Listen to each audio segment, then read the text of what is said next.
The new WordTech.com allows you to save products either as favorites or in customized part lists. To do this, first make sure you're logged into your account. As you're shopping, you can save a part either from the category menu on which it appears or from its own product detail page. To favorite a part, simply click the star icon. You can then find the part and any other favorites by clicking your name in the upper right-hand corner and choosing Favorites.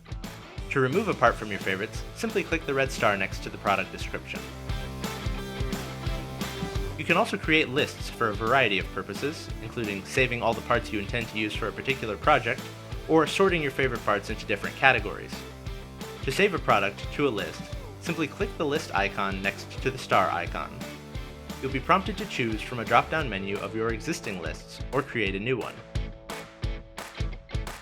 When you create a list, you'll have the option to add a job number and a start date if you wish.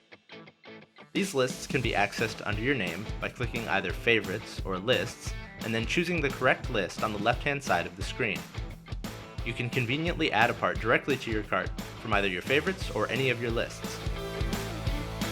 On the next tutorial, we'll discuss the details of checking out.